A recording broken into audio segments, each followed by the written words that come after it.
Hi hello. இன்றைக்கி நம்ம என்ன வீடியோ பார்க்க போகிறோன்னா, ஆரி ஒர்க்குக்கு எப்படி ரேட் ஃபிக்ஸ் பண்ணலாங்கிற மெத்தட் பார்க்க போகிறோம். காமனாக நான் என்னோடய கஸ்டமர்ஸ்க்கு எப்படி ரேட் ஃபிக்ஸ் பண்ணுறேங்கிற மெத்தடை இன்றைக்கி நான் உங்கள் கூட ஷேர் பண்ணிக்க போகிறேன்.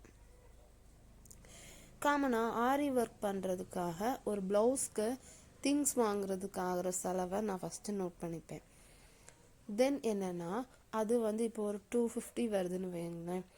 தென் அந்த ஒர்க் பண்ணுறதுக்கு நமக்கு எத்தனை மணி நேரம் ஆகுது, ஒரு ஹவருக்கு நான் 100 சார்ஜ் பண்ணுவேன்.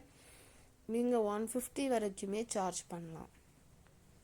அப்போது எனக்கு ஒரு 3 ஹவர் ஆகுதுன்னா நான் 300 என்னோட ஒர்க்கிங் சார்ஜாக போடுறேன். தென் நான் என்ன ஆட் பண்ணுவேன்னா, என்னோட ஸ்டிச்சிங் சார்ஜ் எனக்கு நான் யூஸ்வலாக 200 வாங்குவேன். அந்த ஸ்டிச்சிங் சார்ஜையும் நான் ஆட் பண்ணிக்குவேன்.